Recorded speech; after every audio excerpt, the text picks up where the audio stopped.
नमस्कार, current affair MCQs programme में आपका स्वागत है। आइए शुरुआत करते हैं अभ्यास प्रश्न से। प्रश्न था, निम्नलिखित में से किस संगठन ने भारत के शीतलन क्षेत्र में जलवायु निवेश के अवसर शीर्षक से अध्ययन किया? नीति आयोग, भारतीय रिजर्व बैंक, संयुक्त राष्ट्र पर्यावरण कार्यक्रम या फिर विश्व बैंक? इसका सही जवाब है ऑप्शन डी, विश्व बैंक। भारत के शीतलन क्षेत्र में जलवायु निवेश के अवसर यानी climate investment opportunities in India cooling sector विश्व बैंक द्वारा भारत के शीतलन क्षेत्र में जलवायु निवेश के अवसर शीर्षक से अध्ययन जारी किया गया। इस अध्ययन में 3 प्रमुख क्षेत्रों अर्थात भवन निर्माण, कोल्ड चेन और रेफ्रिजरेंट्स में नए निवेश के माध्यम से भारत की शीतलन कार्य योजना को समर्थन देने के लिए एक रोड मैप प्रस्तावित किया गया है। इस योजना में कहा गया है कि वर्ष 2037 तक शीतलन की मांग वर्तमान स्तर से 8 गुना अधिक होने की संभावना है। तो इस तरह इस प्रश्न का सही जवाब है ऑप्शन डी, विश्व बैंक। आइए शुरुआत करते हैं आज के एपिसोड की। पहला प्रश्न है, गैर कानूनी गतिविधियां रोकथाम अधिनियम 1967 के संबंध में निम्नलिखित कथनों पर विचार कीजिए। एक, यह अधिनियम किसी भी संगठन को गैर कानूनी घोषित करने की अनुमति देता है यदि वे भारतीय क्षेत्र के अलगाव का समर्थन करने वाली गतिविधियों या अभिव्यक्तियों में संलग्न है। 2, यदि न्यायालय को यथोचित रूप से विश्वास हो कि आरोप प्रथम दृष्टया सत्य है तो जमानत नहीं दी जा सकती। 3, यह कानून अपराधियों पर तभी लागू होता है जब अपराध भारत के भीतर किया गया हो। उपरोक्त में से कितने कथन सही हैं? केवल 1, केवल 2, सभी 3 या फिर कोई भी नहीं? इसका सही जवाब है ऑप्शन बी, केवल 2। गैर कानूनी गतिविधियां रोकथाम अधिनियम 1967 अधिनियम किसी भी संघ को गैर कानूनी घोषित करने की अनुमति देता है यदि वे भारतीय क्षेत्र के अलगाव का समर्थन करने वाली गतिविधियों या अभिव्यक्तियों में संलग्न है। इसमें मौखिक या लिखित शब्द, संकेत या प्रतिनिधित्व शामिल है, अतः कथन 1 सही है। अधिनियम की धारा 43D(5) के तहत यदि न्यायालय को यथोचित रूप से लगता है कि आरोप प्रथम दृष्टया सत्य है तो जमानत नहीं दी जा सकती, अतः कथन 2 सही है। यूएपीए के तहत भारतीय और विदेशी दोनों नागरिकों पर आरोप लगाया जा सकता है। यह अपराधियों पर उसी तरह लागू होता है भले ही अपराध भारत के बाहर किया गया हो, अतः कथन 3 सही नहीं है। तो इस तरह इस प्रश्न का सही जवाब है ऑप्शन बी, केवल 2। अगला प्रश्न, निम्नलिखित कथनों पर विचार कीजिए। 1, कार्बन तटस्थता, कार्बन उत्सर्जन और कार्बन सिंक से कार्बन को अवशोषित करने के बीच संतुलन है।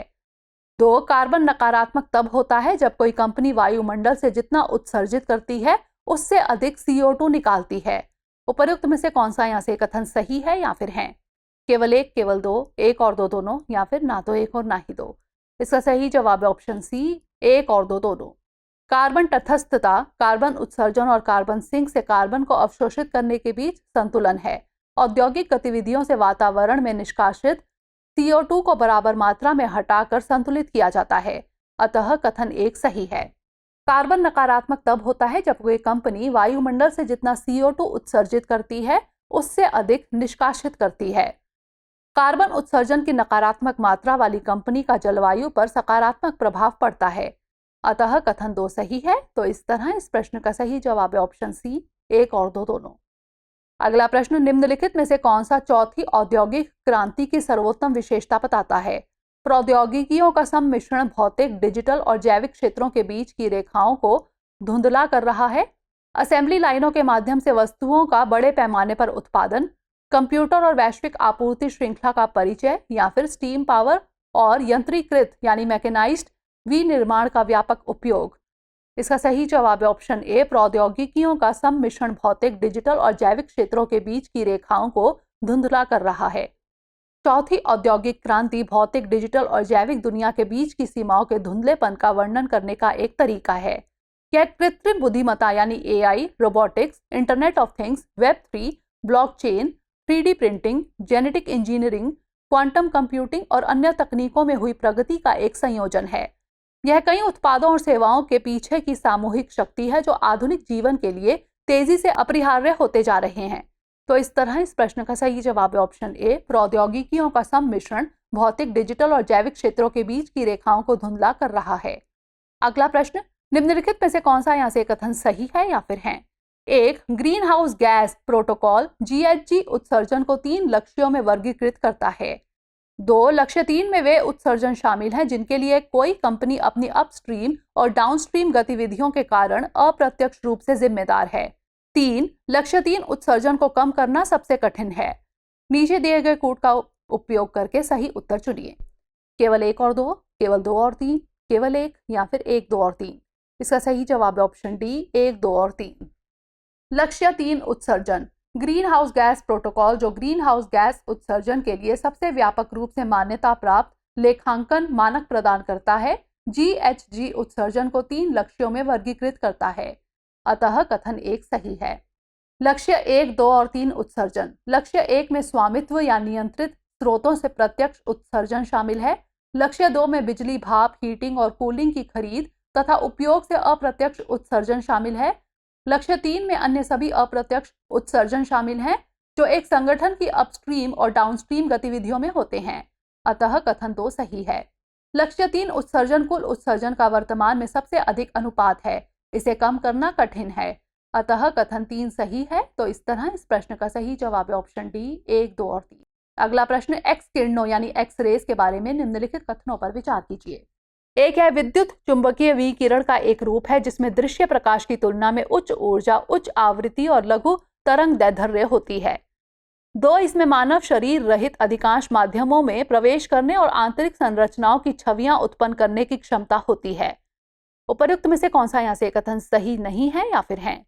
केवल 1, केवल 2, 1 और 2 दोनों, या फिर ना तो 1 और ना ही 2। इसका सही जवाब है ऑप्शन डी ना तो 1 और ना ही 2, यानी दोनों कथन सही हैं। एक्स किरणें यानी एक्स रेज, यह विद्युत चुंबकीय विकिरण का एक रूप है जिसमें दृश्य प्रकाश की तुलना में उच्च ऊर्जा, उच्च आवृत्ति और लघु तरंग दैर्ध्य होती है। अतः कथन 1 सही है। यह मानव शरीर रहित अधिकांश माध्यमों से गुजर सकती है और आंतरिक संरचना की छवियां उत्पन्न कर सकता है। अतः कथन 2 सही है। इसमें आवेशित कणों या उत्तेजित परमाणुओं को तेज या धीमा करके उत्पादित किया जाता है। विज्ञान, चिकित्सा, उद्योग और सुरक्षा अनुप्रयोगों में व्यापक रूप से उपयोग किया जाता है। तो इस तरह इस प्रश्न का सही जवाब है ऑप्शन डी ना तो 1 और ना ही 2। अगला प्रश्न आनुवंशिक रूप से संशोधित मच्छरों के बारे में निम्नलिखित कथनों पर विचार कीजिए। एक आनुवंशिक रूप से संशोधित मच्छर के अंडे, जो स्वसीमित जीन और फ्लोरोसेंट मार्कर जीन दोनों से सुसज्जित होते हैं, एक विशिष्ट क्षेत्र में छोड़े जाते हैं। 2 आनुवंशिक रूप से संशोधित मादा संतान वयस्क होने के बाद मर जाती है। उपर्युक्त में से कौन सा यहाँ से कथन सही है या फिर है? केवल 1, केवल 2, 1 और 2 दोनों, या फिर ना तो 1 और ना ही 2। इसका सही जवाब है ऑप्शन ए केवल 1। आनुवंशिक रूप से संशोधित मच्छर यानी जेनेटिकली मॉडिफाइड मॉस्किटोज, आनुवंशिक रूप से संशोधित मच्छर के अंडे, जो स्वसीमित जीन और फ्लोरोसेंट मार्कर जीन दोनों से सुसज्जित होते हैं, एक विशिष्ट क्षेत्र में छोड़े जाते हैं। अतः कथन 1 सही है। मादा संतानें वयस्क होने से पहले ही मर जाती हैं। अतः कथन 2 सही नहीं है। अपेक्षित परिणाम यह है कि क्षेत्र में एडीज इजिप्टी मच्छरों की संख्या कम हो गई है। तो इस तरह इस प्रश्न का सही जवाब है ऑप्शन ए केवल 1। अगला प्रश्न भारतीय राष्ट्रीय कृषि सहकारी विपणन संघ लिमिटेड के संबंध में निम्नलिखित कथनों पर विचार कीजिए।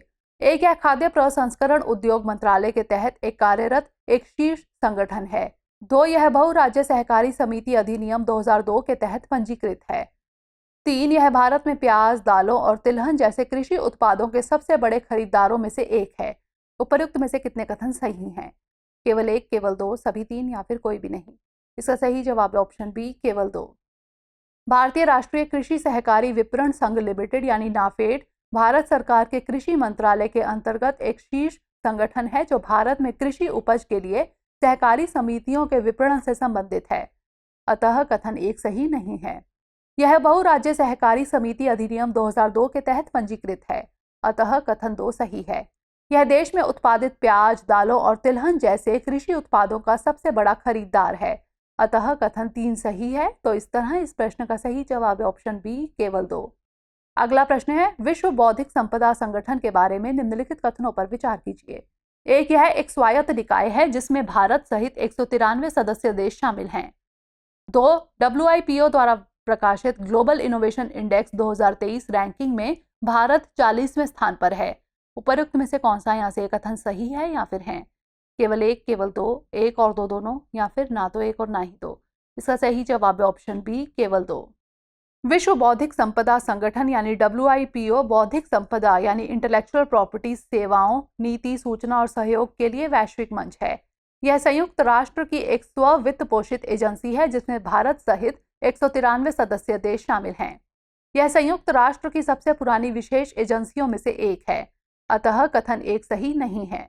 विश्व बौद्धिक संपदा संगठन द्वारा प्रकाशित वैश्विक नवाचार सूचकांक 2023 रैंकिंग में भारत 132 अर्थव्यवस्थाओं में से 40वें स्थान पर है, अतः कथन 2 सही है। तो इस तरह इस प्रश्न का सही जवाब है ऑप्शन बी, केवल 2। अगला प्रश्न है, भारतीय रिजर्व बैंक द्वारा शुरू की गई सीमांत स्थायी सुविधा यानी MSF का प्राथमिक उद्देश्य क्या है? वाणिज्यिक बैंकों को कम ब्याज दर पर दीर्घकालिक ऋण उपलब्ध कराना, गंभीर तरलता की कमी की स्थिति में बैंकों को RBI से रातों रात धन उधार लेने की अनुमति देना, सरकारी प्रतिभूतियों के व्यापार के लिए एक मंच प्रदान करना, या फिर मुद्रा विनिमय दरों को नियंत्रित करके विदेशी मुद्रा बाजार को विनियमित करना। इसका सही जवाब है ऑप्शन बी, गंभीर तरलता की कमी की स्थिति में बैंकों को RBI से रातों रात धन उधार लेने की अनुमति देना। सीमांत स्थायी सुविधा यानी मार्जिनल स्टैंडिंग फैसिलिटी भारतीय रिजर्व बैंक द्वारा प्रस्तुत महत्वपूर्ण प्रावधानों में से एक है, जिसके माध्यम से कुछ वाणिज्यिक बैंक रातों रात तरलता प्राप्त कर सकते हैं। MSF का उपयोग बैंकों द्वारा गंभीर तरलता की कमी की स्थिति में RBI से रात्रिकालीन धनराशि उधार लेने के लिए एक आपातकालीन उपकरण के रूप में किया जाता है। MSF दर आमतौर पर रेपो दर से अधिक निर्धारित की जाती है, जो वह दर है जिस पर बैंक अपनी सरकारी प्रतिभूतियों को बेचकर केंद्रीय बैंक से धन उधार लेते हैं। MSF दर और रेपो दर के बीच के अंतर को स्प्रेड के रूप में जाना जाता है। तो इस तरह इस प्रश्न का सही जवाब है ऑप्शन बी, गंभीर तरलता की कमी की स्थिति में बैंकों को RBI से रातों रात धन उधार लेने की अनुमति देना। अंतिम प्रश्न है, गेहूं उत्पादन के संबंध में निम्नलिखित कथनों पर विचार कीजिए। 1. गेहूं एक रबी फसल है जिसे पकने के लिए ठंडे मौसम और तेज धूप की आवश्यकता होती है। 2. इसकी कृषि के लिए अच्छी जल निकासी वाली उपजाऊ और चिकनी दोमट मिट्टी की आवश्यकता होती है। 3. चीन के बाद भारत विश्व का दूसरा सबसे बड़ा गेहूं उत्पादक देश है। उपरोक्त में से कितने कथन सही है या फिर हैं? केवल 1, केवल 2, सभी 3 या फिर कोई भी नहीं? इसका सही जवाब है ऑप्शन सी, सभी 3। गेहूं एक रबी फसल है जिसे पकने के समय ठंडे मौसम और तेज धूप की आवश्यकता होती है, अतः कथन 1 सही है। तापमान तेज सूर्य के प्रकाश के साथ 10 से 15 डिग्री सेल्सियस बुवाई का समय और 21 से 26 डिग्री सेल्सियस पकने और कटाई के बीच। वर्षा लगभग 75 से 100 सेंटीमीटर। मृदा का प्रकार अच्छी जल निकासी वाली उपजाऊ और चिकनी दोमट, गंगा सतलुज मैदान और दक्कन का काली मृदा वाला क्षेत्र, अतः कथन 2 सही है। वित्त वर्ष 2023-24 में चीन के बाद भारत विश्व का दूसरा सबसे बड़ा गेहूं उत्पादक और उपभोक्ता देश होगा, अतः कथन 3 सही है। तो इस तरह इस प्रश्न का सही जवाब है ऑप्शन सी, सभी 3। आइए नोट कर लेते हैं अभ्यास प्रश्न। अहिल्याबाई होलकर के बारे में निम्नलिखित में से कौन सा कथन सही नहीं है? वह मालवा राज्य की होलकर रानी थी। उन्होंने महेश्वर मध्य प्रदेश में एक कपड़ा उद्योग स्थापित किया जो आज अपनी महेश्वरी साड़ियों के लिए प्रसिद्ध है। जवाहरलाल नेहरू ने उन्हें दार्शनिक रानी की उपाधि दी, या फिर उन्होंने वाराणसी के प्रसिद्ध काशी विश्वनाथ मंदिर का जीर्णोद्धार और मरम्मत कराई? इसका उत्तर हमें कमेंट सेक्शन में जरूर भेजिएगा। मिलेंगे अगले एपिसोड में नए प्रश्नों के साथ। तब तक के लिए पढ़ते रहिए and stay motivated. Dear viewers, अपने एग्जाम की तैयारी को और बेहतर करने के लिए हमारे चैनल को लाइक, शेयर और सब्सक्राइब करना न भूलें।